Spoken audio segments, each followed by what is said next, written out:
Just hovering over you.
I don't know, there might be a couple, possibly. Maybe. I haven't heard anything from each one.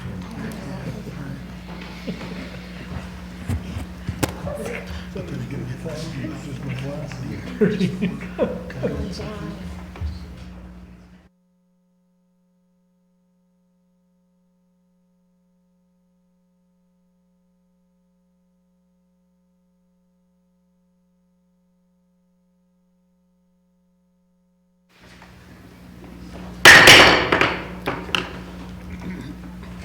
The November 6th, 2019 meeting of the Windsor Planning Commission will now come to order. Will the secretary please call the roll? Doug Dennison, Present. Kelly Hall, Present. Victor Talon, Here. Gail Schick, Present. Jerry Bushelman, Present. Daniel Foreman, Present. Cindy Showerman, Present. First item on tonight's agenda is review of the agenda itself by the Planning Commission for any addition or changes to the agenda itself. Mr. Chair, I move we accept the agenda as written. Second.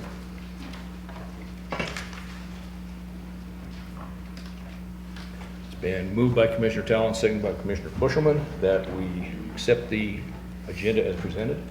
Those in favor of the motion will vote yes. Those opposed, vote no.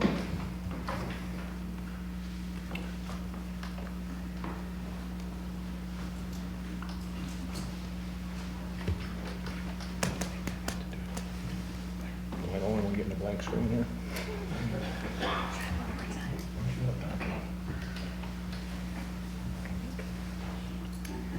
Bushelman, and Talon. Try one more time.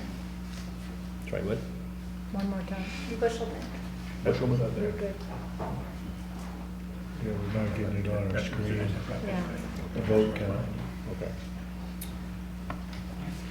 So we have an anonymous, unanimous? Anonymous. It's anonymous. It's an anonymous call. That's weird. Okay. Let's try one more time. There we go. Okay. Begin, gotta warm up a little bit, so we have to revote? Okay. Let's, everybody revote. Motion carries unanimously. Next item is publicly invited to be heard. If there is anyone in the audience who has an item they wish to present to the Planning Commission this evening that is not on tonight's agenda, now is the time to do so. If you have something to present, if you could come to the podium, give us your name and address. We'll have a 3-minute timeline to present your information. There is a red, yellow, green light indicator on the podium. So when you get to 2.5 minutes, the light will turn yellow, signifying you have 30 seconds left. When you get to your 3 minutes, the light will turn red. So is there anyone who has any item they wish to present tonight? Seeing there be none, we'll move to the next item and going through the consent calendar. And the consent calendar consists of the approval of the minutes of the October 16th, 2019 meeting. Mr. Chair, I move that we approve the minutes of the October 16th, 2019 meeting. Second. It's been moved by Commissioner Talon, second by Commissioner Foreman, that we accept the approval of the minutes as presented. Those in favor of the motion will vote yes. Those opposed, vote no.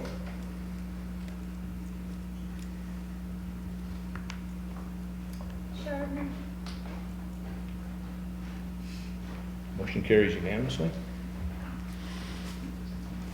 We'll now move into board action items. We will close our regular meeting, open up a public hearing for a conditional use grant for a public utility installation.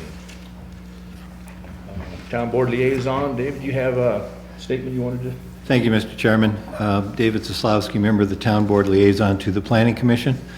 Mr. Chair, I notice that you have two public hearing quasi-judicial matters on the calendar tonight. I'm reading this disclosure as to both public hearings. For the record, I need to disclose I am a sitting member of the Town Board, that I'm here in my capacity as a non-voting liaison to the Planning Commission. Although I am present during these public hearings, I will not be giving my opinion or participating in the discussion. I will not let tonight's proceedings influence or affect my review of the matters being discussed tonight when it comes, if or when they come before the Town Board. I will make my decisions on those matters at the Town Board level based solely on the evidence presented during those Town Board public hearings. Thank you. Okay, thank you, David. Carla, you have the floor.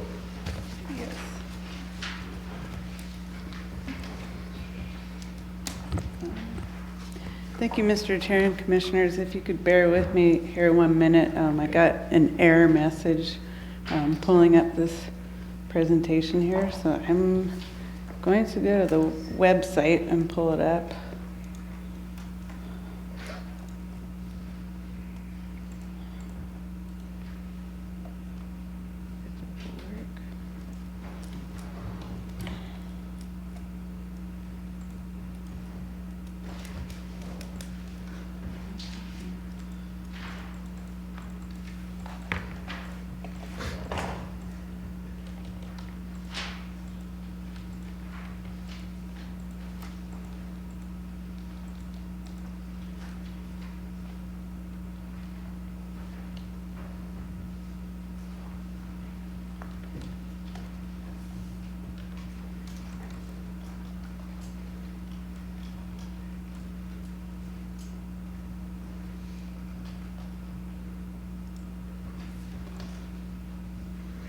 Feel like everybody's looking over your shoulder on your, Yeah. on your computer. Right, it's all right.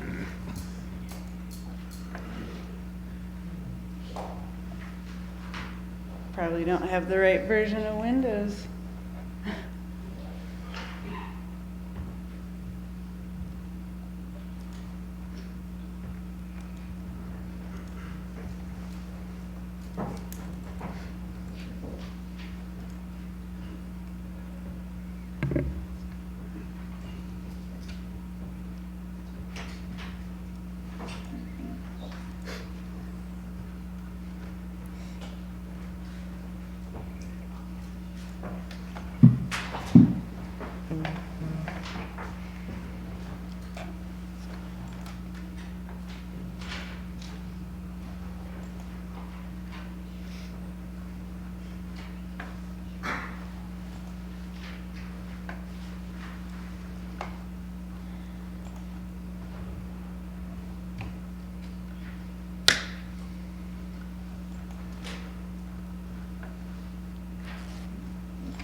Does she have the PowerPoint, or she's just got it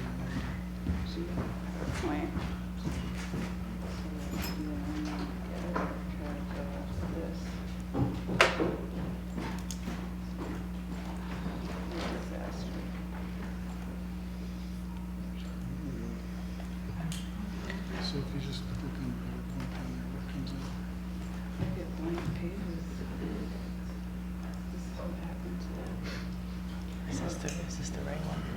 Yeah, it's all scrambled. Try playing it as a slideshow, because sometimes those like that dummy text will go like, yeah, it's all The blank. only thing I can do is run down and get it. Just all messed up. You're gonna have to run downstairs and get a flash drive because the conversion, unfortunately, is. There's, Why yeah, don't we just there's take a 10-minute recess until we get that quite a few reloaded? So. blank pages. We're off to a flying start. I'm glad I was Okay. Set up the operating system, pulling up the You slides. see my feet higher than my, you might want to reach back and grab it. I'm sitting there, I want to know who sits in this chair. I'm gonna leave them a note. You get them sitting at the bottom of the goddamn wheel, bring it back up.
Okay. That'd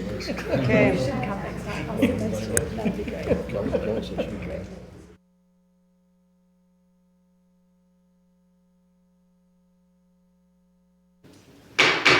Okay, we'll reconvene our meeting now, and Carlin, you ready to do All it? right, yes. Okay, you got the floor.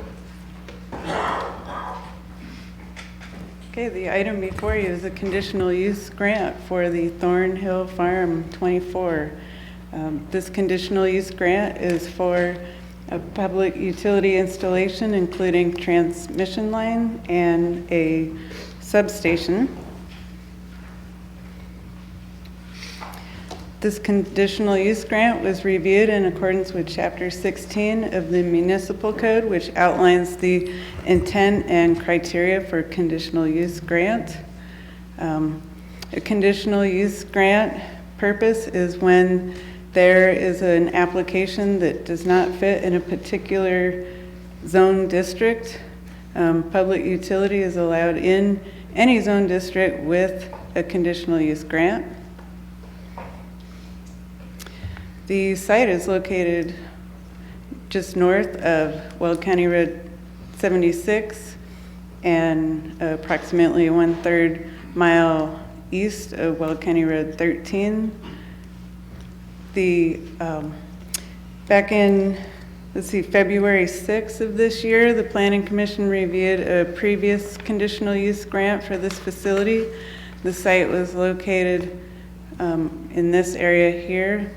It was much closer to 76 and just adjacent to Bryan Avenue here. The applicant has shifted the site 1,500 feet to the north, and this is also further away from the property boundary here. This is approximately 2,500 feet.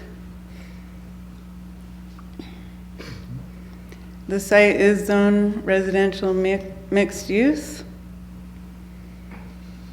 And the site that the applicant will be developing is approximately 10 acres that they would be purchasing from the property owner, which is the city of Thornton.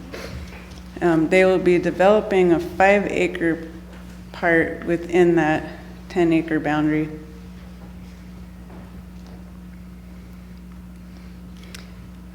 This just shows a little bit more detail of where this site is located. This is the 5 acres in here, and then there'll be a 10-acre portion around that they would purchase from the city of Thornton if the CUG is approved.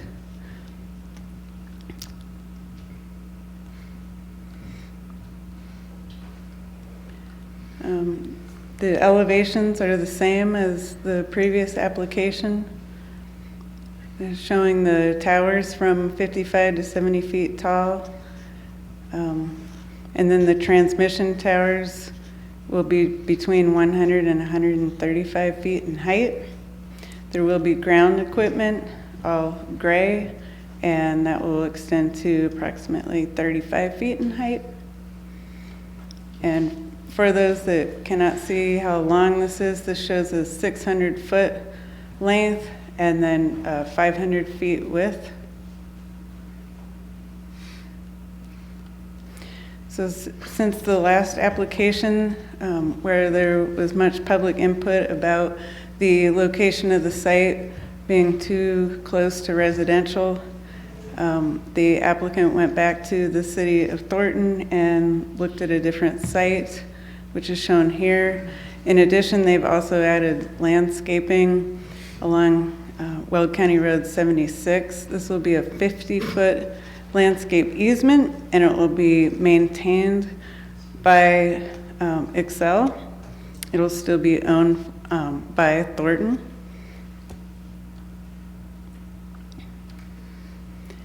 And this is a closer view of the landscaping proposed.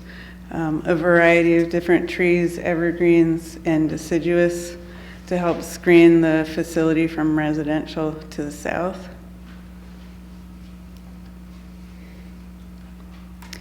And this is an overview of the conditional use standards and requirements. Just a little overview on this project. On February 25th of this year, the town board did review the previous conditional use application, and due to the neighborhood comments regarding the proximity of the facility to residential, the applicant has shifted this again 1,500 feet to the north and then 2,500 feet from their eastern boundary. The applicant withdrew the old application on March 20th, and the application before you was submitted on August 27th, 2019.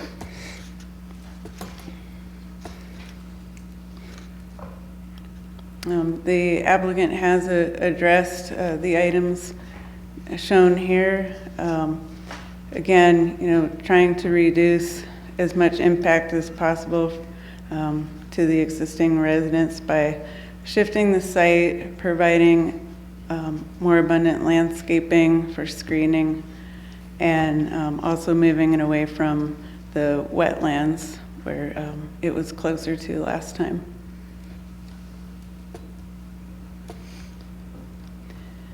And this information I've already gone through, like how far away it is from the different property lines.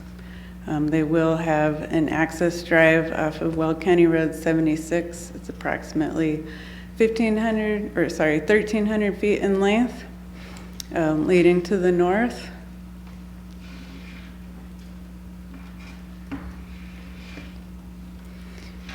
And these are the standards and requirements for a conditional use grant. Provision of parking, loading, and circulation, not applicable to this site. There will not be employees on site, but there will be employees that do check into the facility and make sure it's secure and for operational purposes. There's also more information that the applicant has and more detail on what the visual impacts will be from this site. They have some renderings as well as some perspective photographs to show. And again, a 50-foot landscape buffer along Weld County Road 76.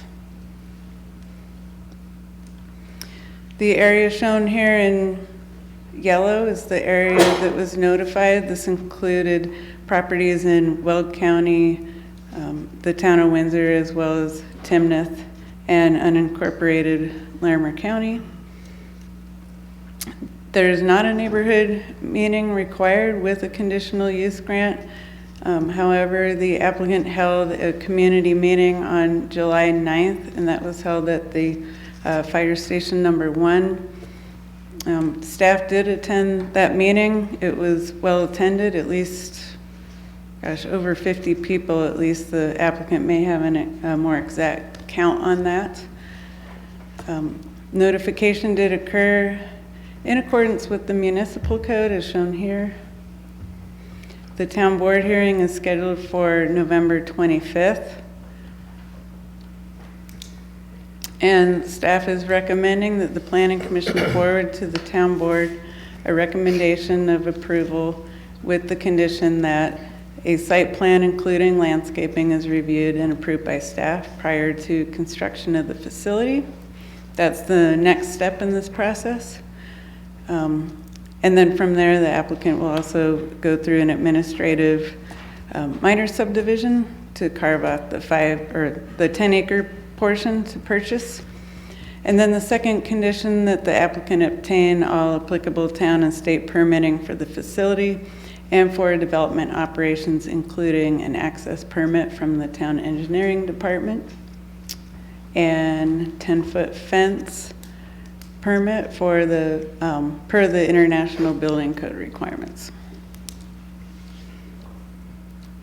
And staff requests that the following be entered into the record: the application, supplemental materials, staff memorandum, and supporting documents. Public comments, there are 4 included in your packet. The mineral owner waiver of notification of public hearing and the waiver of objection letter, testimony from the public hearing, and the recommendation.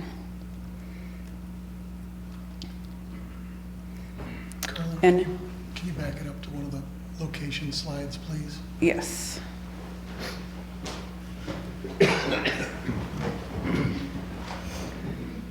This one? Sure. I just wanted to clarify that the previous application was located more in this vicinity, just straight north of the wetland area. So that's the application that was withdrawn earlier this year. And then the applicant has since been working with staff and to address the neighbor comments. So I just wanted, I think you had mentioned over there, I just wanted to make sure it was clear that this was currently where it was previously. Right. So, thanks. Okay, thanks, Scott. This, Carlin, does the applicant have presentation or information they want to yes, present? they Okay. do. And this map here just shows generally where, so the previous application was in this Mhm. area here, It's further to the north. further north, North of the lake or the wet area. up here. Okay. All right, so let me turn it over to the applicant. They have a presentation Okay. with more details on the changes they've made. Okay, great. It works. Right. Otherwise we'll use this one.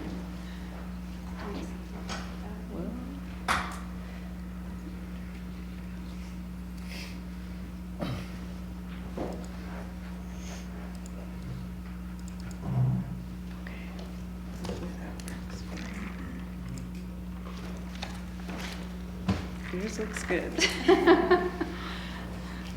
We'll see, there's a few slides in there.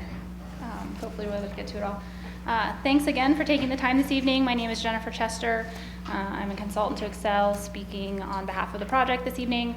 Also have an additional member of the project team who will come up here in a slide or two. So as was mentioned, the project was before you all earlier this year, and we've taken the time since then to do a lot of work in evaluating all the feedback and issues that were brought forth during both the Planning Commission and the board hearings.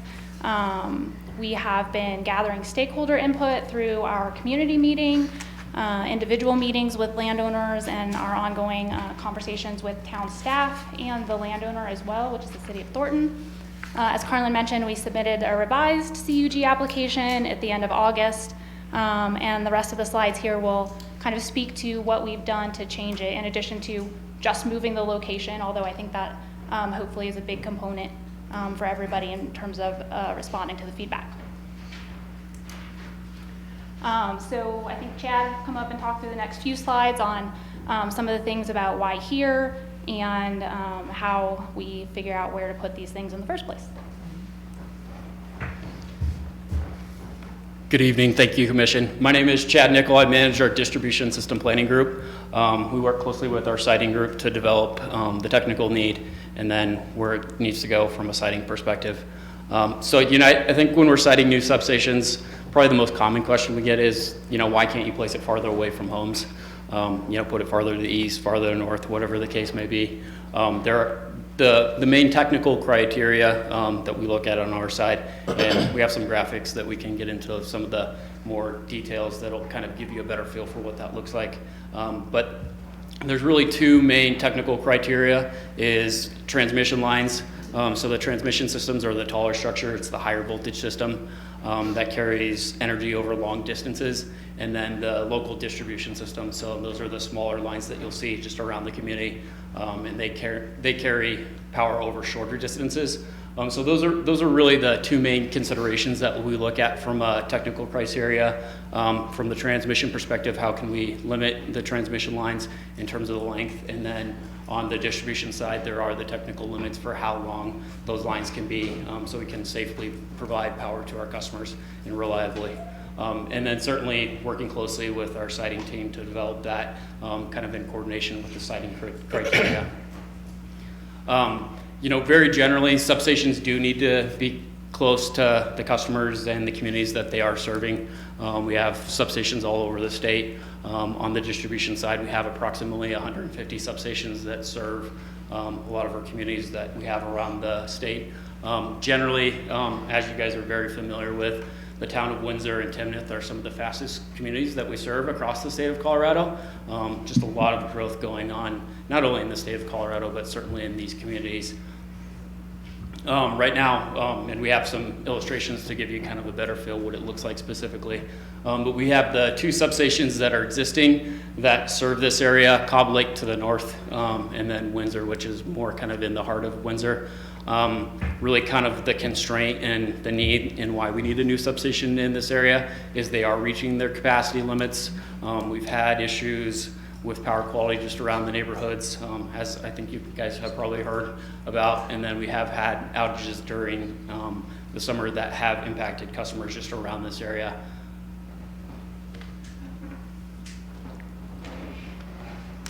So this is just the graphic that we had put together just to give you kind of a general feel for not only the 2 substations that we have in this area, but also the areas that they serve. So you can see Cobb Lake is to the north, and that's that purple area. That's the general service territory and service area that it actually serves.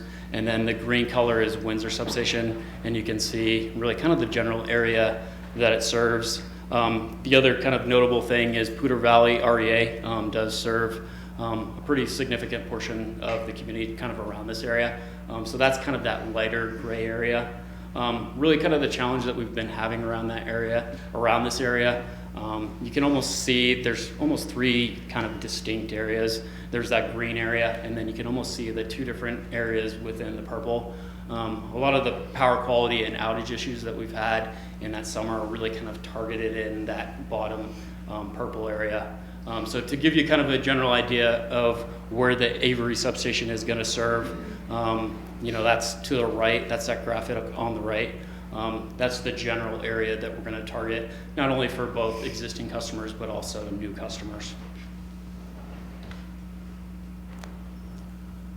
So I think one of the hardest things to explain to people that are outside the utility industry, I think everyone has that expectation when you turn on that light, the power goes on. But in terms of where you actually locate substations, it's really hard to articulate, why do substations need to be in very specific locations? Certainly there's a lot of technical details around that and behind that I could probably go into detail, but I'm not sure you probably want to hear that. So one of the things that we developed is this heat mapping concept, and really it's to give you a general idea of what the performance looks like as we start to move the substation around. What areas work from a technical perspective, and then what areas would be challenging. So to kind of walk you through what this is showing, the lighter gray color is normal condition, so that essentially means it's acceptable.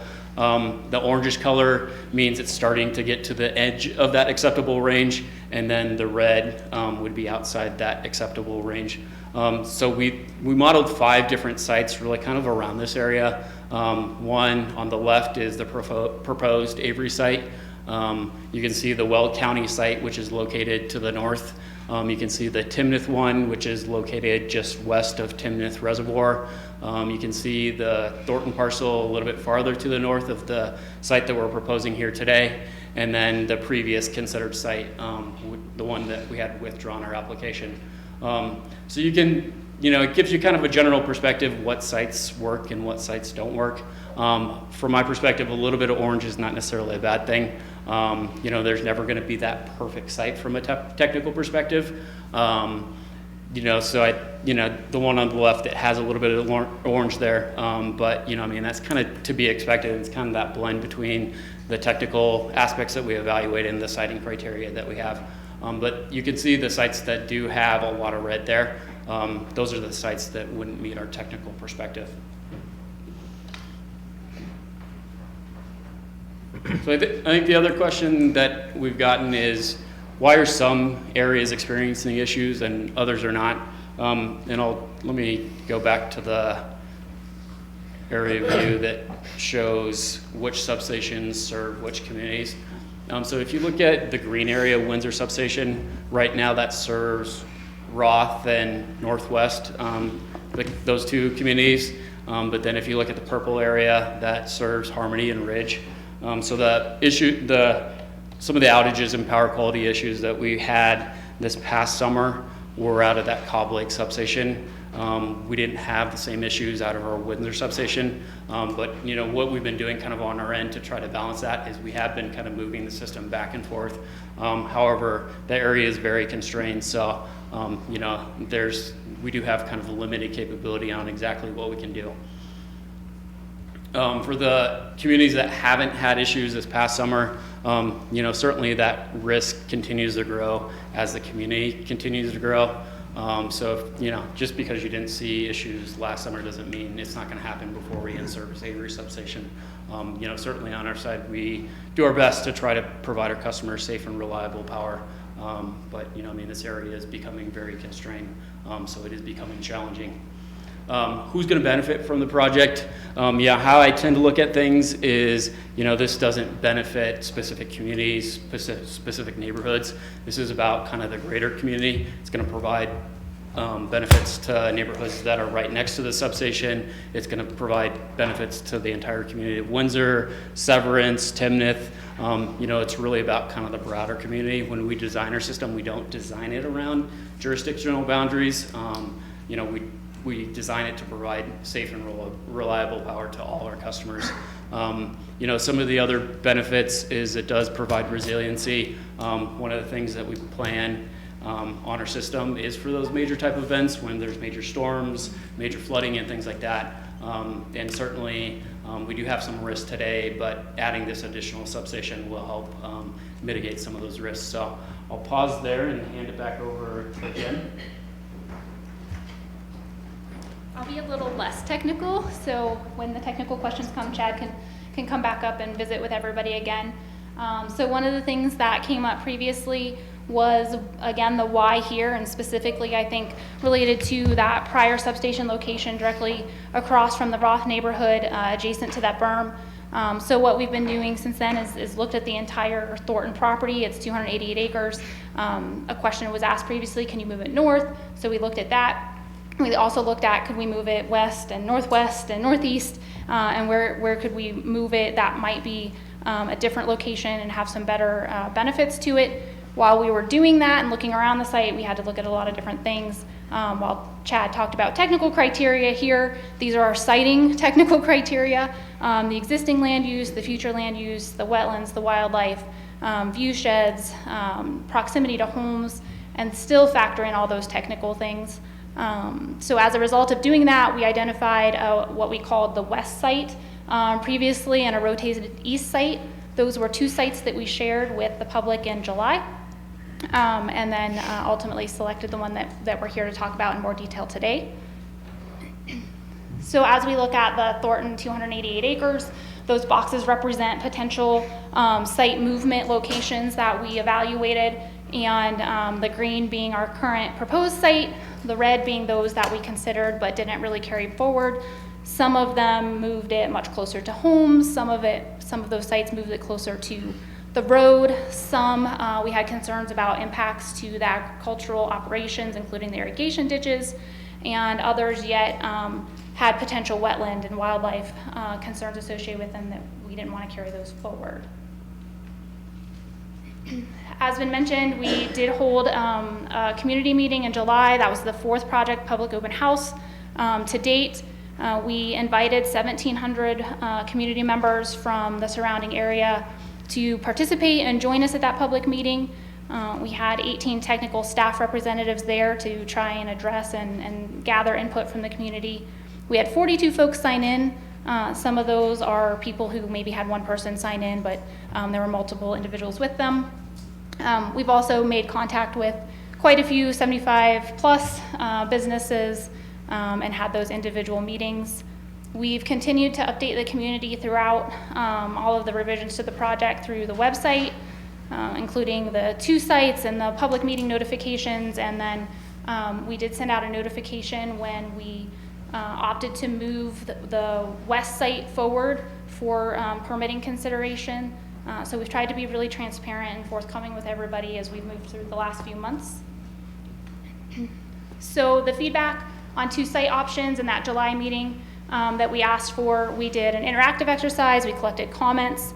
The table that's at the top of the slide gives you a sense of, based on address, who came to the meeting and from which neighborhood and which jurisdictions. As Chad said, we don't do the planning around that, but we know that it's important to have your community provide input on the location if it's proposed to be there. The picture on the right-hand side of that slide is that interactive exercise that I mentioned. One side is the west site. It's the one with all the dots, or most of the dots, and the east site is the one with fewer dots. And we asked some key questions about preference for the site location between those two, whether folks felt that the substation in general was needed, which one better addresses that need, questions about aesthetics and whether the landscaping plan was adequate, along with existing topography, and then which site better addressed concerns about wetlands and wildlife. So on the left-hand side of that is the west site, and overwhelmingly of those who participated in the exercise was a general preference and felt that it better met the needs and mitigated any impacts to wetlands and wildlife and had better visual and aesthetic kind of properties associated with it.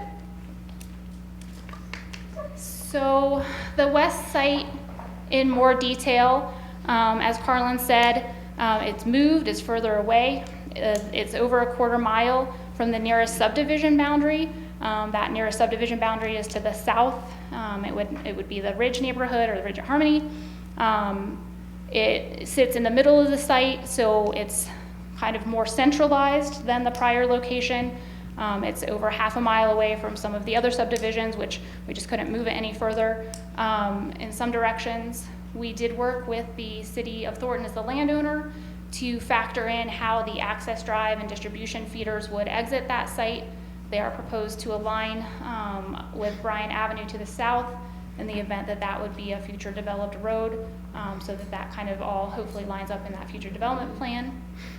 Carlin mentioned the landscape easement that's along Weld County Road 76. That currently is proposed to include over 140 trees. It's that mixture of types of trees to provide that year-round interest. So we see some fall color, and we see year-round screening as well. Unlike the prior site, we worked with Windsor on this to kind of talk about the street trees. It was proposed as a good option. They are closer to travelers on that road, to residents on the south side. They'll provide a much more immediate screening benefit to those viewers than if they were placed 1,500 feet away along the substation boundary. They're more numerous than what was proposed before, and so we think that's a good addition there. As we move the site north, because the transmission line comes from that direction, we were able to reduce the transmission line length by 1/10 of a mile in this instance, approximately. That's fewer poles. In general, that's fewer poles in the area of Windsor. And we also were able to straighten out the approach of that transmission line to the substation site. So that removes angle structures. And we talk about those because they tend to need to be larger to support the transmission line tensions when it turns. So we thought that was a great visual thing that we were able to do there as well. And then the position of this site also sits in between some natural existing topographic features there. So directly to the south of the site, where that irrigation ditch is almost, where the number 5 is on the map, there's a hill there. So it sits behind the hill. So that's gonna help screen from the south.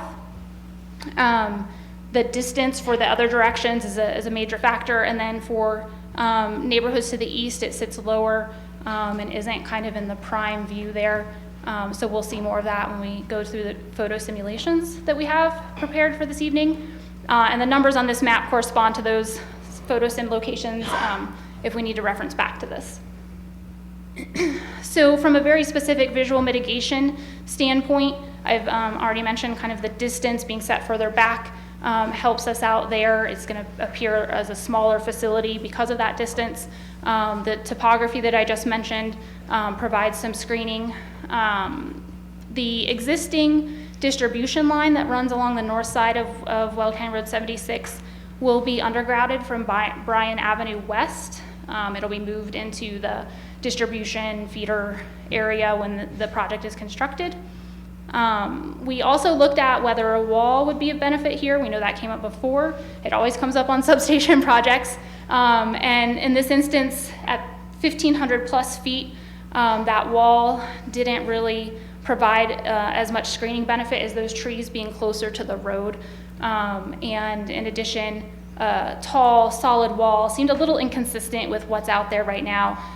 There's not big, tall buildings in this area. There's the residential homes and those sorts of things. And we felt that the trees combined with the distance and topography really provided the best visual mitigation for this particular site location. We did work with the town of Windsor on staff on the street tree landscape plan concept.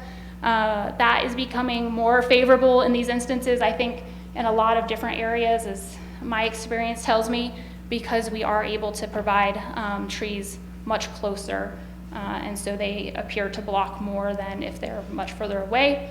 The street tree concept meets the landscaping requirements.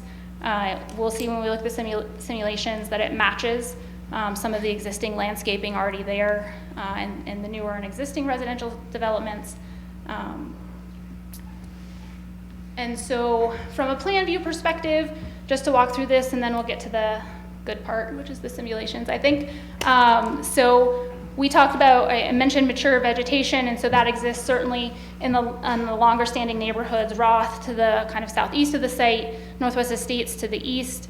We have a lot of tree streetscaping in the newer residential developments as well. Ridge to the south, Harmony is a little off the map, and Wild Wing is also off this map. The elevation that I mentioned, these are color-coded contour lines there. They're about 2-foot interval.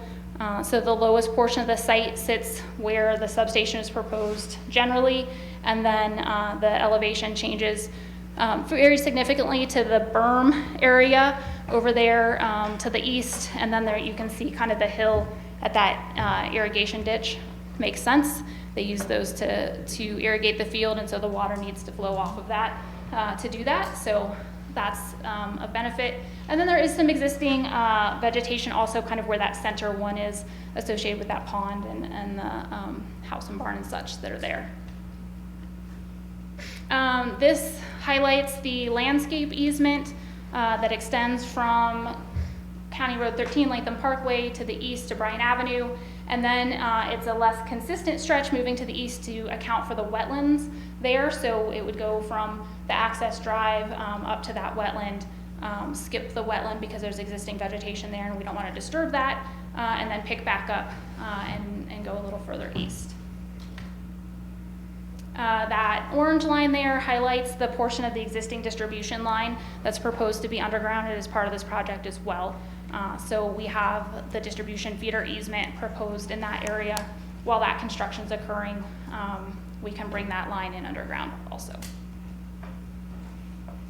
So the simulations, this is from Harmony Ridge Parkway at Weld County Road 76, almost due south of the site, kind of looking northeast in a little bit of a canted view. The view on top is what it looks like today, or as of May of this year anyway, May, June. The arrows are pointing out the distribution poles on the top that will be undergrounded, and you can see them removed in the simulation on the bottom of the page. This also depicts the trees, the number of trees, the types of trees proposed, and it shows about 5 years growth on those trees in the simulation. On the right-hand side of the simulation are those trees, the streetscaping, landscaping that has been planted as part of the ridge development. And so you start to see kind of a street or a tree-lined streetscape forming here with that concept of the street trees. So we'll continue the tour to the east. This is from the Roth neighborhood, kind of on the east side here. The site is a little off-center. There is existing vegetation that you see scattered around on the left-hand side of the image in the center, as well as those trees that we propose to plant as part of the project. And then the wetland is kind of in there also. We still have some topographic screening benefit here as well. It's maybe not as dramatic as some of the other locations, but there is still kind of a hill and topo there that screen the site. We're moving counterclockwise here. This would be a representative view from the Northwest Estates. This photo is taken from the eastern side of the property line, north of the berm. Clearly not in May, however, it's a little darker brown color. Nonetheless, what we're trying to illustrate here is that the substation site does sit lower in elevation. If you're having trouble seeing it, it's actually just right above that text there. It does fade a little bit into the distance. This pulls the transmission line also further away from Northwest Estates, where it previously would have been located much closer as well. Moving around even further, this is the Wild Wing neighborhood area. This is at roughly County Road 78 and that neighborhood entrance road, looking towards the site. Again, representing existing vegetation, other things that exist in the landscape. It's a little hard to see the substation here because it's over half a mile away and fairly well screened.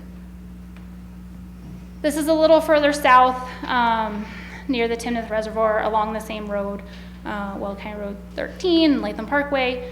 You get a little more of a peekaboo view of the substation to the right of that tree in the middle.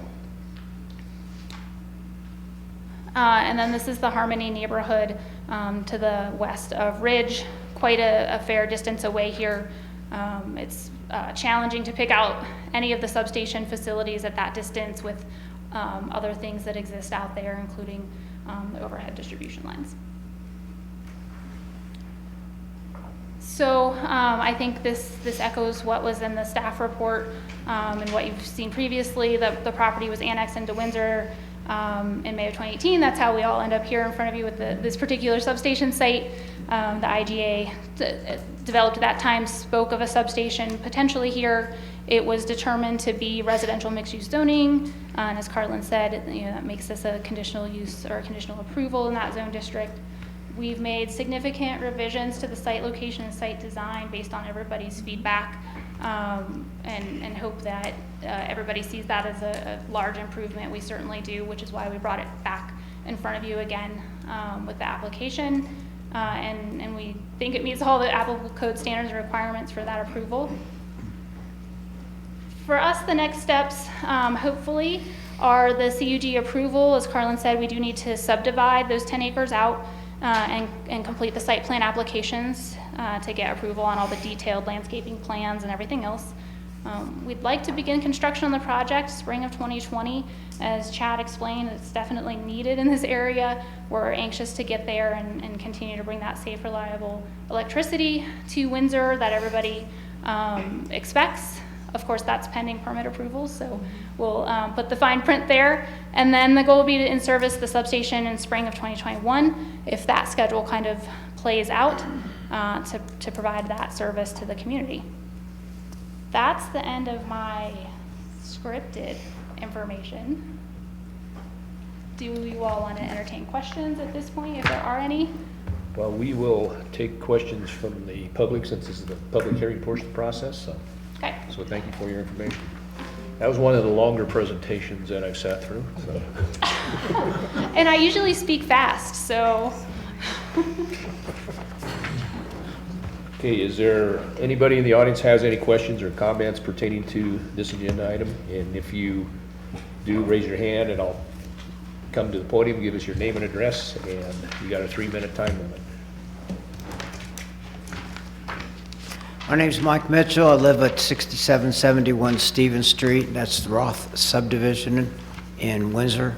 I'm about 200 feet south of 76, between the new proposal and the one that we scrapped. And I just wanted to put out a huge thank you for all the apparent hard work that came to getting this new location about 1,500 feet off the road. And I wished I knew or everybody was here, so I'll just put out a general thank you. It was certainly a lot of compromise. You came up with a win-win situation. And again, Thank you very much. Now, I'll take one last minute, and this is just for the future, something to think about. And I'm just going to use Harmony Ridge, the subdivision that's got the 1,600 homes. They purchased almost a square mile, which was probably, let's just call it 600 acres. And I'm thinking, you know, when they're getting ready to do a development, if you could just put the stipulation on them, look, we need a 15-acre plot somewhere, so everybody knows about it before you start building homes, 15-acre plot. You could call it a substation / utility easement / park. And you can build the homes, put in the park, but maybe 10 years down the road when you need another subdivision, it's always been in everybody's mind, in the back of their minds, and they know for a fact that there could be, for instance, a substation in that particular park. I was trying to buy a house in Johnstown about 5 years ago, and I found a place out in the country, looking to the west over a cornfield, had all the mountains, and there were a few homes there, and the realtor said, yeah, Mike, this is a nice place, but there's probably going to be an oil well right across the street with the associated tank farms and everything else. And she said, it, you know, put it right up front. So anybody that moves there, then you know what's possibly coming down the pike. And if you get subdivisions, and if a developer doesn't like it, believe me, the next one will take the stipulation, because if you go to Severance, they've already bought up 2 huge farms over there, like Danny Lynn's farm, and they're putting in houses. And I don't think we can guess how much electricity and gas we're going to use. But if we just do that and let the developers get the word out, then might get rid of some of the hassle. I got 17 seconds. Anyway, thank you so much for your time. You're going to use it all, aren't you? We'll see. Thanks for your comments. Anybody else have any comments, questions? Sam?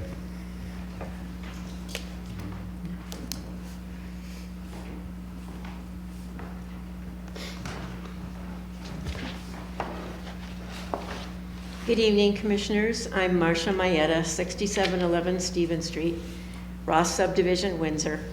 In February, you voted to recommend a previous substation site to the Town Board, regardless of its proximity to a longtime neighborhood and wildlife habitat, in order to meet needs primarily generated by recent development. Your concern was with landscaping and fencing. My neighborhood asked for more. Ultimately, so did the Town Board. Now the applicant has made a thoughtful, good faith effort to address our requests with the site and landscaping proposed tonight. Though the substation will still have some visual impact, it's considerably lessened for all residents compared to the previous site. This site preserves the character of our nearly half-century-old neighborhood and also habitat for wildlife. The shortened transmission route diminishes collision hazards for large birds. I'm hopeful that Excel and the planning staff would work with residents to plant the screening trees along the road in a way that does not obscure mountain views. Since Excel could find no other available and appropriate property, I think that if you were to allow the substation to move forward, this much improved site is acceptable and worthy of your recommendation to the Town Board. Thank you. Thank you, Marcia. Anyone else? Yes, ma'am.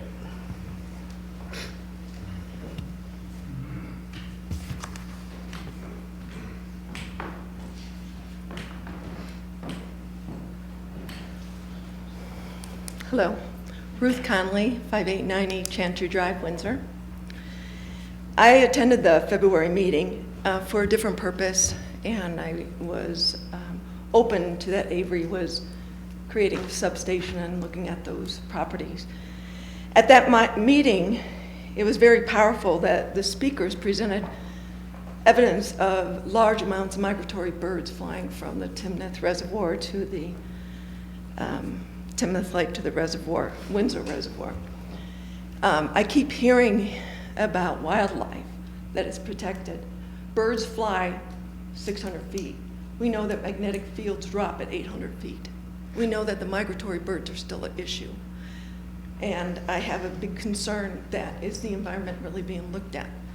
There is the Poudre Valley REA substation, less than a mile north, which very high power lines, many of them, that serve the community of Timnath. This is in direct line of the substation already present. What is that doing to our environment? As more people are coming into our area, we do know that the magnetic field will increase with increased usage. And there will be more usage as more buildings, homes are being produced. So I really would like them to address more specific on how this really has not impacted the same issue of where it was originally deemed to be located at 257 and the corner of 76 and 257. I appreciate the aesthetic look. I appreciate everything. I do know we need that, but I really don't believe that they've taken into consideration really this. I don't see a change in what is going on in our environment with all that going on in that short distance. Thank you. Thank you, Ruth. Anyone else? Yes, ma'am.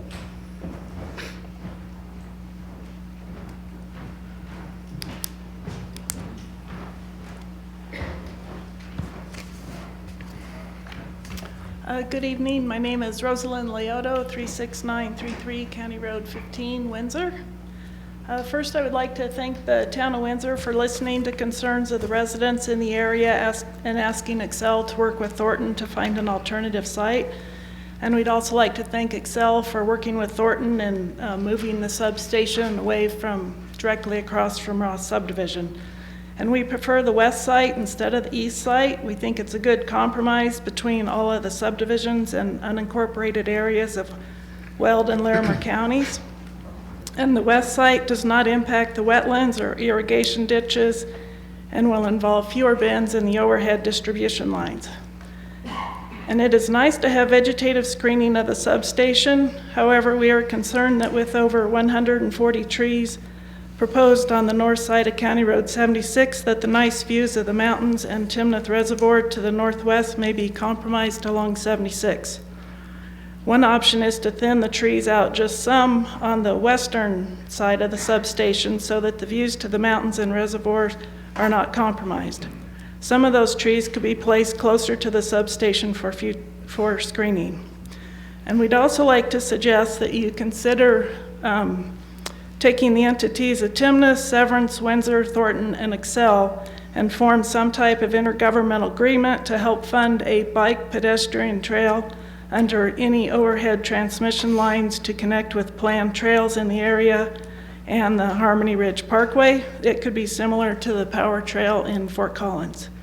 We'd also like to suggest that the entities that are all part of this and any new developers in the area really consider a 10 to 15 foot tall wall, not a 50-foot wall or 100-foot wall, just a 10 to 15 foot wall. It's for visual reasons as well as safety and security.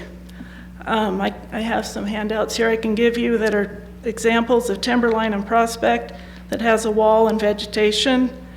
And there's also one located on Harmony and Timberline and one at 23rd Avenue and 10th Street in Greeley. And you know you're going to get developed eventually.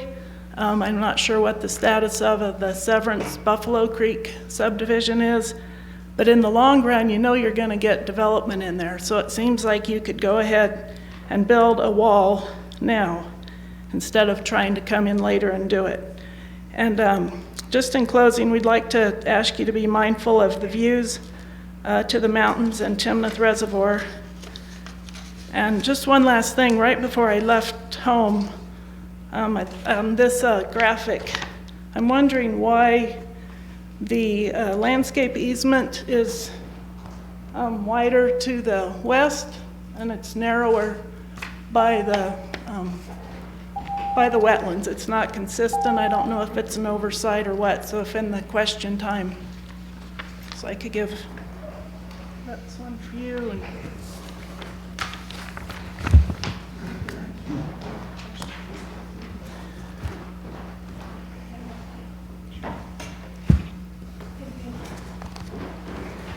Okay, does anybody else have any comments, questions?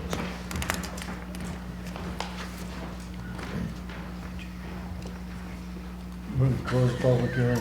Second. And moved by Commissioner Talon, second by Commissioner Bushelman, that we close the public hearing. Mr. Chair, may I recommend that before we close the public hearing, we address all fact-finding questions from the commission and responses from the applicant regarding questions raised by the public? And which questions in particular are we talking about? Like about the landscape buffer, and then as well as if any of the commission has questions? You want the applicant to answer those? That'd be good clarification. I'd be happy to provide information. Scott, you had a question or comment? No, I was just going to say, if we could have the applicant Yeah. address that during the public hearing, that would Okay. keep it on the record, right? Okay. Since we're still in the public hearing, we're good to go.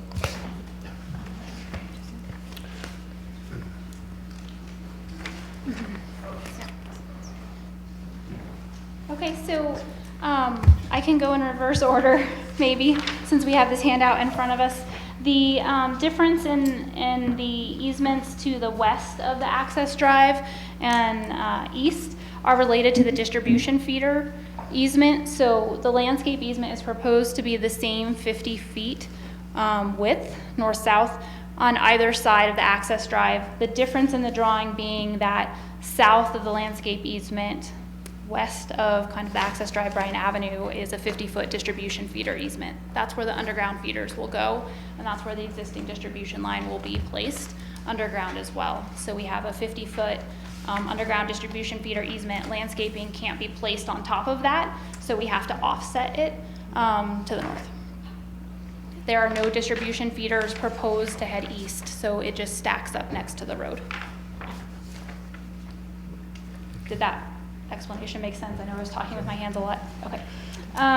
Regarding the wall, I spoke about that earlier in terms of just the topography and distance. You wouldn't see it, it wouldn't screen nearly as much as the trees. The trees are going to go much taller, so we understand the concern about the mountain views. We've tried to place those trees in groupings as you move to the landscape easement, as opposed to just a juniper hedgerow that's solid. And those trees are a mix of ornamental, deciduous, and evergreen type trees, so they will lose leaves, some of them will be year-round screening, so as to kind of break that up, but hopefully not impede the views entirely. In terms of EMF and wildlife, EMF for these sorts of facilities is regulated by the Public Utilities Commission. The project did submit the necessary studies at the time of the CPCN application, and the PUC deemed those levels to be well within the limits and not need mitigating. Additionally, the project and Excel have coordinated with Colorado Parks and Wildlife throughout the project, including communications with them about the new site location, and they've expressed that they don't perceive any negative impacts to wildlife. They did ask that the transmission line be marked to minimize those bird collisions, and so that will happen. There will be bird flight diverters placed on the uppermost line, which is the least visible to birds, from the substation all the way up to County Road 78, which is kind of the extent of that pathway, flyway that was mentioned. Are there any outstanding Does that address all the questions, that- Cindy, that you had? I did have one in addition to what the public raised. The unincorporated property that's basically to the northwest of the Thornton Farm, what is that property, and do we know what it's eventually planned to be used for? The one just due north? Find a map. Yeah, I think it was marked as on one of the maps.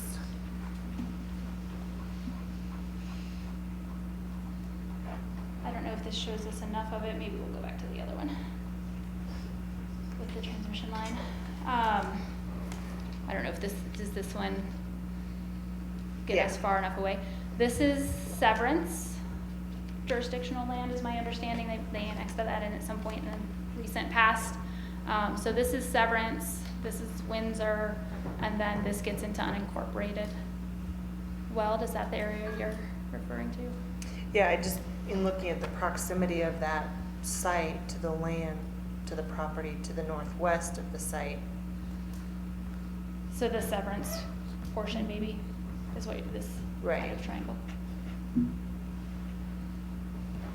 So my understanding there is that at one point, I think Rosalind mentioned Buffalo Creek was a proposed development up there. They had a concept plan published on their website. I don't know the status of that. I don't know if anybody else knows. I don't know the status, but I believe that is the property that was in dispute between Timnath and Severance several years ago. Other than that, I don't know what the current status of applications would be. That answered all the questions you had, Cindy? Yep. Okay. We have a motion on the floor to close the public hearing. Those in favor of the motion will vote yes. Those opposed, vote no. And motion carries unanimously. We'll reconvene our regular meeting and move on to the next agenda item, which is a recommendation of the town board for the conditional use grant for public utility installation. Anything further, Carla? Nothing further. Questions, comments from the commission? I just want to take my hat off to the applicant to, when you came in, made all the changes, listened to all the participants. That's how things get accomplished in situations like this, instead of having little arguments or that turn into big arguments. So really appreciate the time and effort that you've done on this project, because you basically went back to the board and started all over again, and that's really appreciated. So thank you much. Any other questions, comments from the board? Mr. Chair, I move that we forward to the town board a recommendation for approval of the conditional use grant, following the conditions as stated by staff. Second. Been moved by Commissioner Talon, seconded by Commissioner Dennison, that we forward to the town board a recommendation of approval of the conditional use grant with the 2 conditions noted by staff. Those in favor of the motion will vote yes. Those opposed, vote no. And the motion carries unanimously. Again, thank you for all the time and effort and the hard work that you put in on this project. Maybe my lights won't go out now.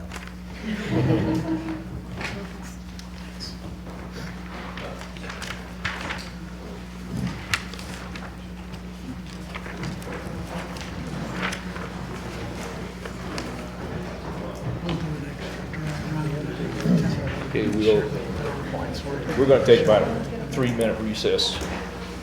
Let everybody move out of here.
Cedar Heights LP, Mr. Spike Brumman.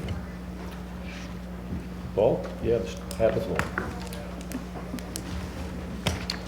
Thank you, and good evening. This request for a, you need to do your, okay. This request for final major subdivision is referred to as Cedar Heights third filing. It's been reviewed in accordance with Chapter 17 of the Municipal Code. The site is located northwest of the existing Cedar Heights neighborhood, which is northwest of New Liberty Road and 7th Street. The site is zoned residential mixed use, or RMU. The proposal is for 266 single-family residential lots, 127 multifamily lots for 2, 3, and 4-unit buildings, a number of tracks for open space, private drives, utility and drainage, one future development track for a possible future clubhouse, approximately 19 acres of public right-of-way dedication, and also includes the extension of the B.H. Eaton Ditch Trail from the Poudre Heights Park up to the existing Poudre River Trail. There are a total of 4 access points to the subdivision. 3 of those are extensions of existing dead-end streets in the Poudre Heights neighborhood. The other access point is the extension of Merlin Lane from the Hilltop subdivision. There would be 2 new streets within the development that will provide access to a property to the southwest, to avoid landlocking it. That is these 2 streets, to provide 2 points of access to that property should it develop in the future. There are a number of lots in the easternmost portion of the subdivision that fall within the 100-year floodplain. These lots will be removed from the 100-year floodplain by raising them out of the floodplain with fill, as well as completing the letter of map revision process with the FEMA, Federal Emergency Management Agency. The applicant did hold a neighborhood meeting in June of 2015, as well as in August of 2018. The proposal is consistent with the comprehensive plan, particularly growth framework in residential areas framework. Notification was sent in accordance with the code for the neighborhood meetings as well as the public hearings. The recommendation that was included in your packet was updated, a kind of last minute update. So I do have hard copies to hand out just so you have that in front of you.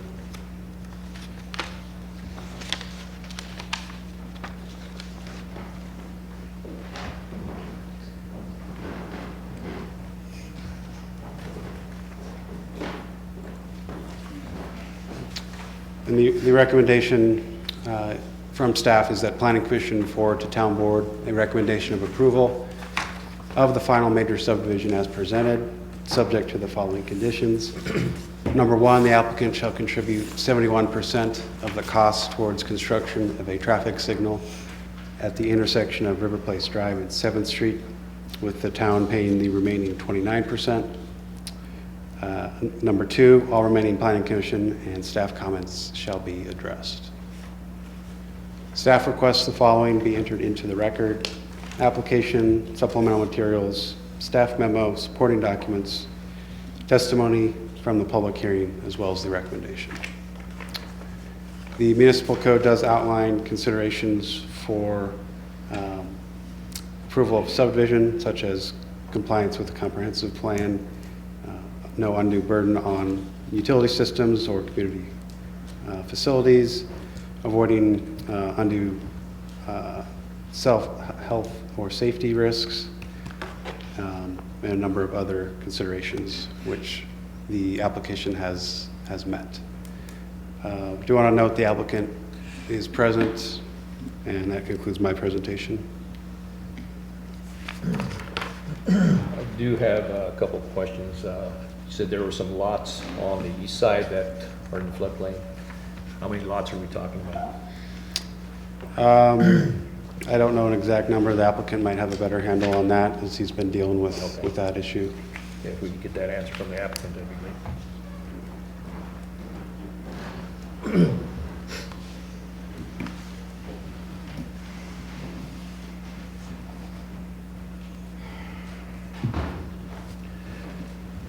Spike, glad to see you here again to come up to Windsor. Your My annual trip. event, kind of like Santa Claus, you know. Anyway, my name is Gail Rumley. I go by the name of Spike Rumley, though. I represent the applicant, Poudre Hikes LP, and I'd be happy to go over any of your questions and provide answers. The first item would be there is a section of the property that is east of the B.H. Eaton ditch that is currently in the floodplain area. We've received a national permit from the Army Corps of Engineers for fill in this area, and have discussed and provided fill for this particular area to take it out of the floodplain area. None of it is in the floodway. We did decrease the number of lots by approximately 10 to move the townhome lots further away from the east edge of the site to minimize the effect on these. All the townhome units will meet the standards and requirements of the Army Corps of Engineers and FEMA for being of an elevation higher than the floodplain. And also all the units that are affected or would be in the floodplain area will be built without basements.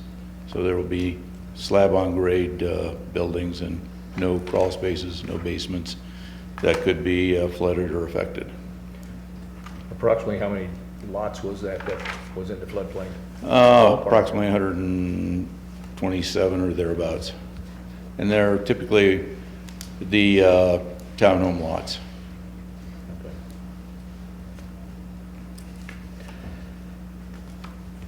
Any comments, questions from the commission for the applicant? What do we have in here? The project is a mixture of single-family lots and multifamily lots. Some of the lots are a little bit smaller, which are considered, we're considering putting patio homes on. And so it'll be a mixed-use type project, and would be a good infill project for the community. We've provided a site plan for the multifamily component. As was demonstrated earlier, we tie into existing roadways, and there are 4 of those access locations. There is an 8-acre parcel to the west of us that we provide 2 access points to. There is no construction or additional residential uses to the east, immediately to the east or north of us, because they are affected by the floodplain. Our open space to the west, there will be a golf course, which is part of project to the west. Okay. I think we got the information that we needed then. So. Any questions? I'd be happy to answer. Any questions? I have a question. Okay. So you add dirt to make it higher, and then it's still in the floodplain, but it doesn't flood because it's higher now? Oh yes, you add fill to the area, and we've received the approval from the Army Corps of Engineers to allow for this. And you have to have your lots 1 foot, a minimum of 1 foot above the floodplain elevation, which we have adhered to. And in addition to that, the finished floor elevations they vary a little bit. It'll be approximately another ½ foot to a foot higher than what the flood elevation, 100-year flood elevation would be. Typically, these are done by a Lomar-Clomar process, and that would be typically the process that we would go through here. One additional issue that I would like to address is the intersection at 7th Street and River Place Drive. If that intersection meets traffic warrants in the future, then we would participate in that installation of the traffic signal.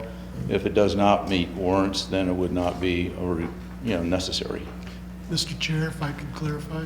Scott? Staff's recommendation is written very clearly, and it's not subject to traffic warrants. So staff had forwarded the condition to the applicant earlier today and asked for a confirmation. Either they were in agreement or we would continue to resolve this issue outside of the public process. And so if the applicant is not agreeing to the condition number 1, staff would recommend that the application be continued so that we can resolve this issue, because it has been something that's been ongoing for some time. I was unaware of this communication today, so. Okay, so have you had an opportunity to read the condition of approval that was sent to you previously? There's been a mixture of items that have gone back and forth, some looking for traffic warrants for lights. So I'm not sure about what the current item is today, because I wasn't. The recommendation that we have from staff is that the, Yeah, if I can just read it, Yeah. and then I'll give you this one.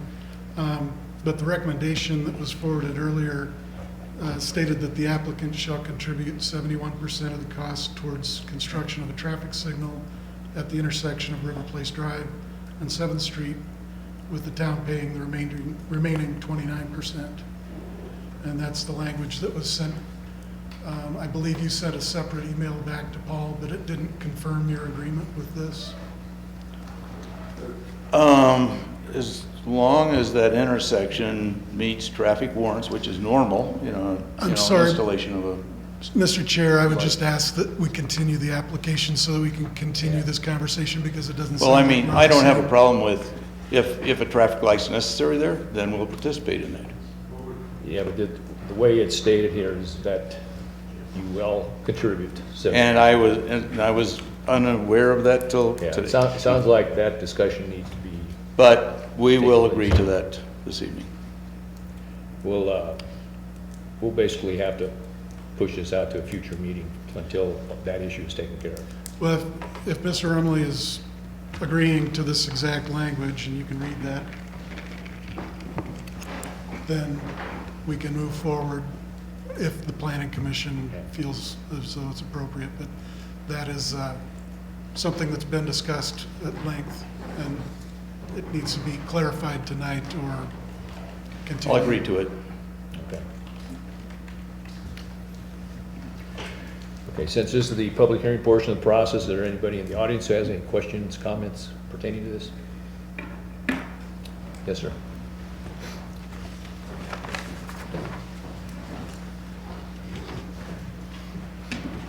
I'll do my best to be under 3 minutes here.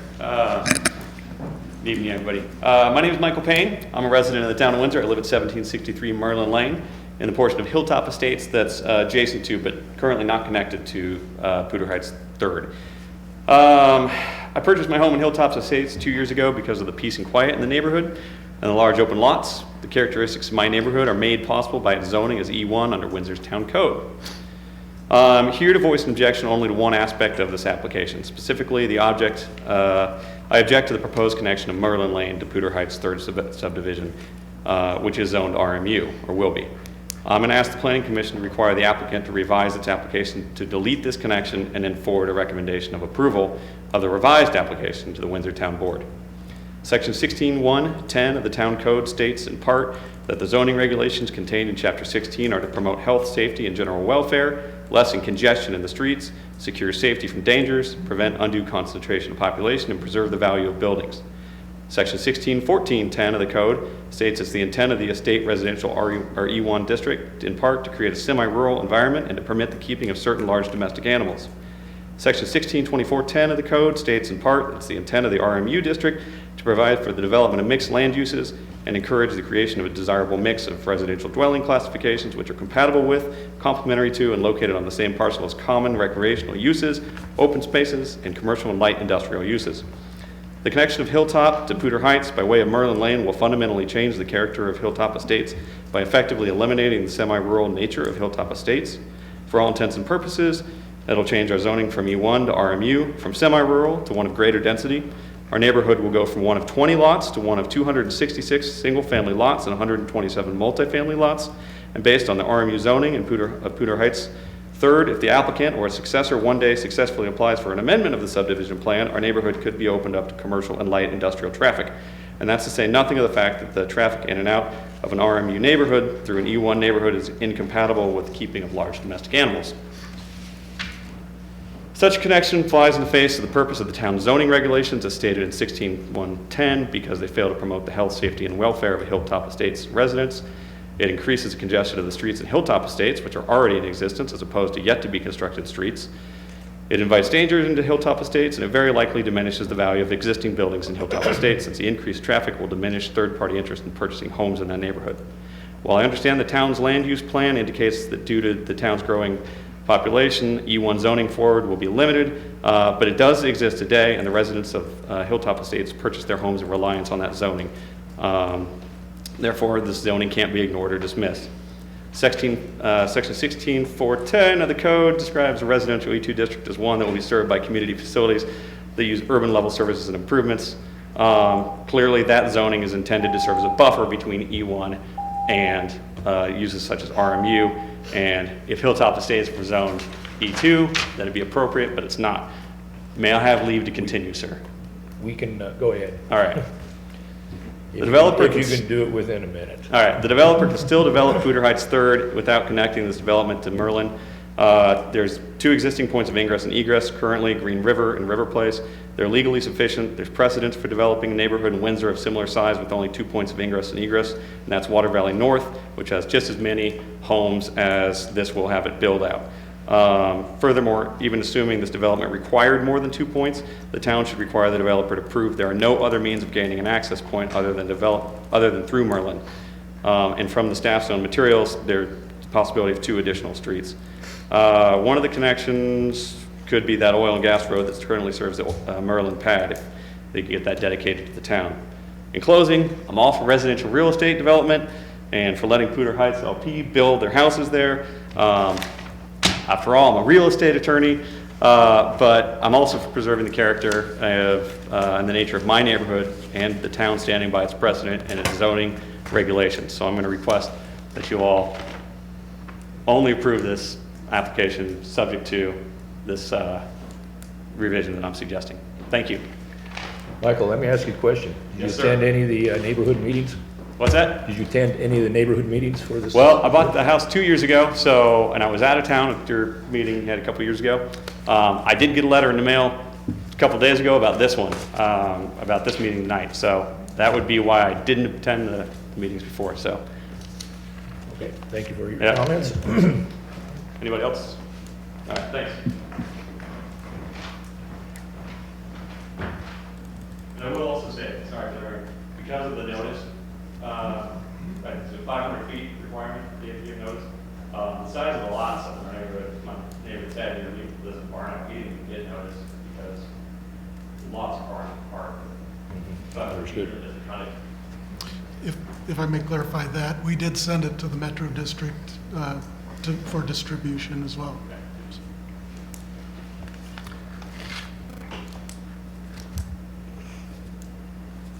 So who wants to tackle that one?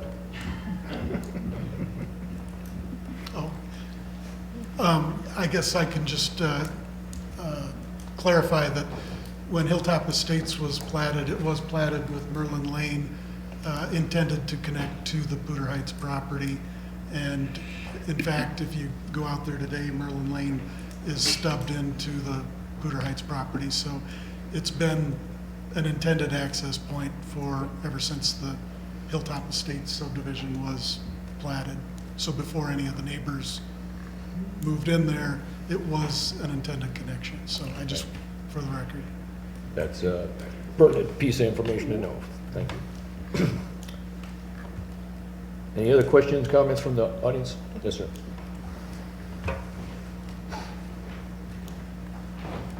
Got some handouts here, easier to, for everybody, so if you could share.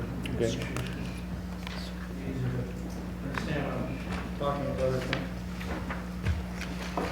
So my name is Bob Lynch, resident of Windsor. I live at 1700 Dolores River Drive, which is one of the homes on the handout I'm giving you there. So there's I've spoken with the 5 neighbors at those 5 addresses. They've asked me to represent them tonight. A couple of them at other engagements tonight. I have another neighbor who's going to get up and speak in a minute. But anyway, these 5 homes here from 1690 to 1710 are probably have the biggest negative impact on their property values. All of us that bought homes here bought the homes at a premium, obviously because of the view that we had out of our backyards. So what we're asking is, can there be a change to this plat for the homes that are directly behind us and make maybe a little green space, a buffer, maybe a walking trail, which makes sense to get over to the park because there's no access to that park other than streets, and our street, Dolores River Drive, is going to be one of the access points to get over there for all the neighbors that are on the west side of this subdivision here. So in looking at this, I see a bunch of houses going from north of Dolores River all the way up to the first street north of there. I don't know if those lots can be shortened by the width by 6-8 inches each, and there's 4 or 5 homes at the end at that street there that are pretty wide. If they can be shortened a foot or 2 each, then there might be room for a little green space there, a little buffer in between our homes and the homes behind us. So that's what we're asking for and asking you to consider. The other thing I want to point out is I live at 1700, and you can see that elongated plot there for a house, and if you can look at that driveway is pointing right at my back, which is my deck, my kitchen, my dining room, and a bedroom. So we're going to have lights shining in all those 3 rooms every time somebody pulls into that house there. So, if something could be done to rearrange how that unit is set up, would be greatly appreciated too. So that's basically what we're asking for consideration for. I don't think it's a major thing for the developer. I don't know. I'm not a developer, but it certainly would be helpful and appreciated. Okay, Thank you. So, Mr. Brumley, we'll take that into consideration, see if there's something you can do there. Thank you. We would have to take a look at what the implications of that are. I don't know exactly what the depth of those lots are. I do know that there's a conflict with potential fencing along there, and also there's a irrigation, gray water, and likely utilities in that area. So just off the top of my head, I can't really respond to that. Yeah. So as far as the lot that has the entry, we could commit to planting some trees or something along that area, or requiring on that particular lot having some sort of a light barrier in the form of vegetation. But other than that, I'm not 100% sure what to do there. Something to keep in mind, though. Yeah, thank you. Thank you. Any other questions, comments? Yes, sir.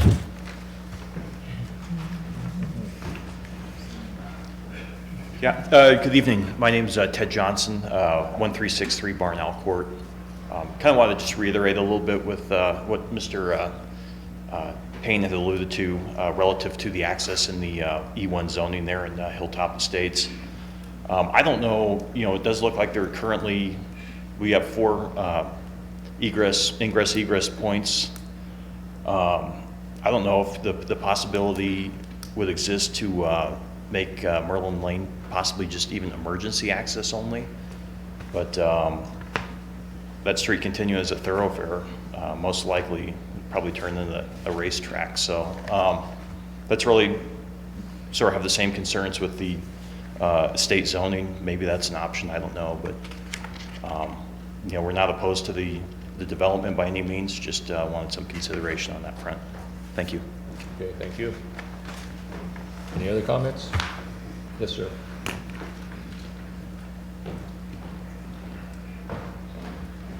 Thank you for the time. My name is Wayne Plachetti. I'm at 1698 Dolores River Drive, just to the east of Mr. Lynch, who spoke. The last time I was here in this room at this podium was about 1.5 years ago.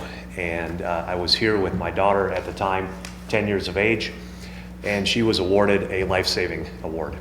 And it was a pretty special time where she was the first responder for her mother, my wife, suffering a major heart attack.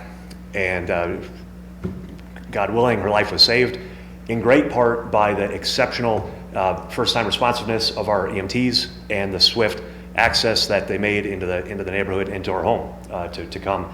There was 13, 15, 16 of them that came in, and they were there in no time. So my concern is by adding another, rough numbers, 800 to 1,100 vehicles in the area, where there's no additional access in or out of 7th Street.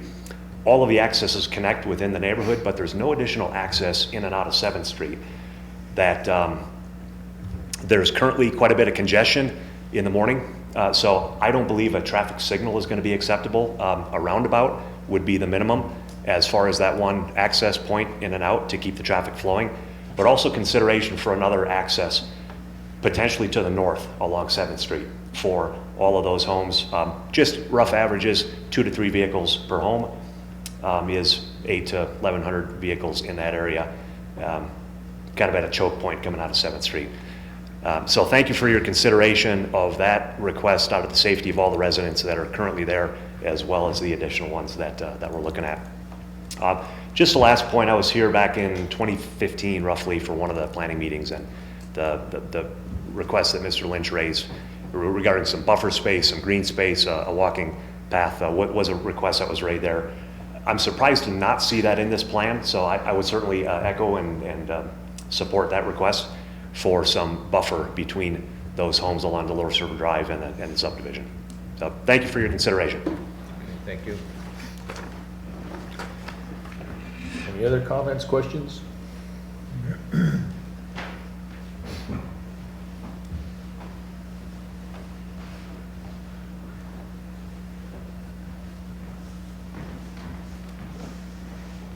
My name's Ralph Sherwick. I just moved into the area. I live at 1799 Dolores River Court. And my concerns are just what he spoke about, the traffic in the area. Not only the traffic, but I think you're going to have problems with all the commercial vehicles bringing parts and especially probably heavy equipment in there. I'm wondering if your roads are heavy enough to handle the trucks. And then he's talking about bringing dirt in too, which is going to bring a lot of heavy trucks into that area. I think if you're going to do that, you need to bring them in from the west and not along 7th and into that, along that park there. You need to bring the trucks in from the west, especially the heavy trucks. I live right along the road that runs up to the west there, and I see all kinds of heavy trucks running back and forth along New Liberty Road. There's just all kinds of heavy trucks running across there. And I'm not sure that the road that runs in from 7th into that park is going to be heavy enough to handle all those heavy trucks. Thank you. Thank you. Have we missed anybody? Have we missed anybody?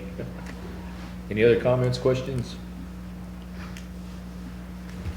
I'll have a couple of answers if you wouldn't mind. Okay. When it comes to Merlin Lane, one of the connection points that was requested that we make sure that we connect to is Merlin Lane by the fire department. The story that was given about emergency access is one that the fire department is very interested in, and to have the most access points as possible is what we have tried to accomplish by connecting as requested to Merlin Lane. So that does provide a health, welfare, and safety access point. To the north and east, the northeast portion of the site's not possible to connect through the floodplain area to 7th Street. And also I've talked to our neighbor about possibly utilizing a truck access road along the west side of the property to bring in some supplies. He's tentatively agreed to that. Further discussions to that effect as we go forward. And I hope that the roads that were constructed are able to handle normal traffic. The other thing is most of the dirt that is to be moved from one portion of the site to the other to allow for the fill in the floodplain area does come from the site itself. So most of it will not be imported. Thank you. Any other comments, questions? Move to close the public hearing. Second. It's been moved by Commissioner Talon, second by Commissioner Bushelman, was it? That we close the public hearing. Those in favor of the motion will vote yes. Those opposed, vote no. And the motion carries unanimously. We'll reconvene our regular meeting, move on to the next agenda item, which is a recommendation to the town board for the final major subdivision, Poudre Heights, third filing. Paul, anything further? Nothing further. Comments, questions I from have a Commissioner couple Doug? questions, either for Paul or Scott. At what point is the town's engineering or public works folks consulted on these types of projects? And have they had input on the street issues and the street light or the traffic signal and some of the other issues that came up tonight? Yeah, they're involved from day one at looking at the plans and reviewing. And how about the fire department? Do they get involved at this stage too? Same, yes. Okay. Yeah, I would say extensively in this project, the applicant has been working with engineering very closely with regard to the floodplain things that were discussed and access. All of those, engineering is integrally involved. Jerry? Yeah. When I first saw the thing about the traffic light, I had the same thing. Why wouldn't we put a roundabout there? There's one north of it and south of it. Right, and Paul, if I can jump in, I just wanted to, the reason that the condition states a traffic signal is because there's the flooding condition at that location. If you recall, the floods of 2013 and previously, that's where 7th Street floods. So adding a vertical improvement like a roundabout or even a raised median to channelize traffic is not something that could be allowed without otherwise conveying the flood flow under 7th Street, and we don't have that ability. So the traffic signal is likely the only option that the town's going to have. Thank you. Thanks. Any other comments, questions? Mr. Chair, I move that we forward to the town board a recommendation of approval of the final major subdivision as presented by staff, and any remaining comments being addressed. How about subject to the two conditions? Subject to the two. There we go. Do I have a second on that? Second. It's been moved by Commissioner Talon, second by Commissioner Foreman, that we forward a recommendation of approval of the final major subdivision as presented, subject to the two conditions noted by staff. Those in favor of the motion will vote yes. Those opposed, vote no.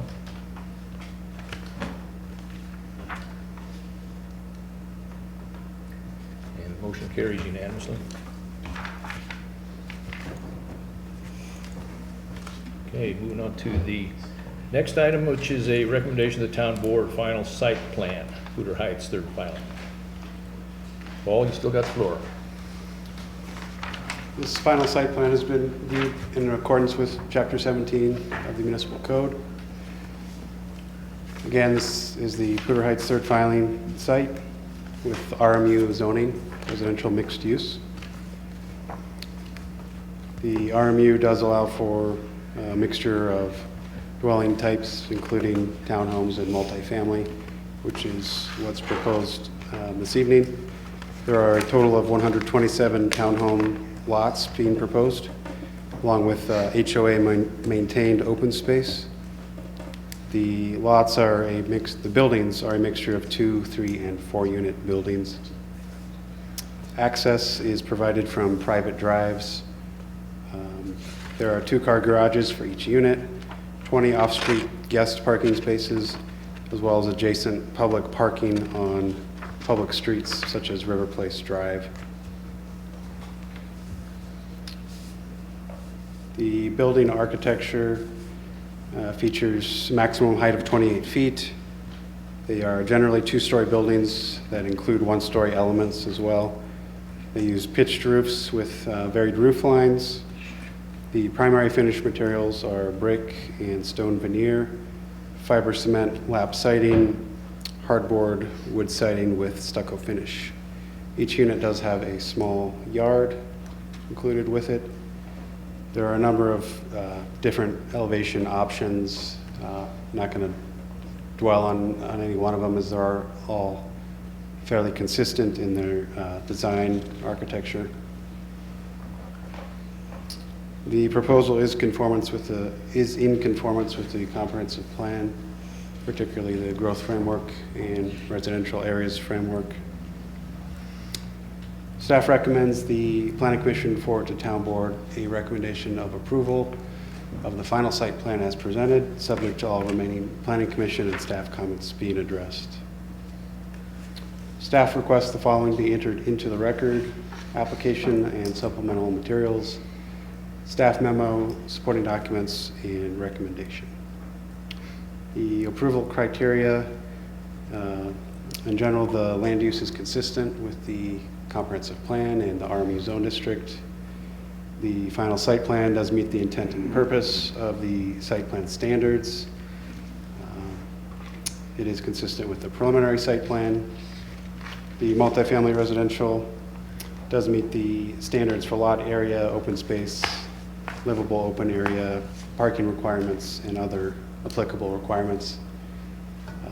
Supplemental information, final utility plans, grading plans, and other technical documents are in conformance with applicable codes as well. And that concludes my presentation. Okay, thanks, Paul. Comments, questions from the commission? Mr. Chair, I move that we forward to the Town Board a recommendation of approval of the final major subdivision as presented. Site plan. Final site plan, excuse me, as presented by staff. Second. It's been moved by Commissioner Talon, seconded by Commissioner Dennison, that we forward a recommendation of approval to the Town Board for the final site plan, subject to any conditions, remaining conditions from Planning Commission and staff to be addressed. Those in favor of the motion will vote yes. Those opposed, vote no. And the motion carries unanimously.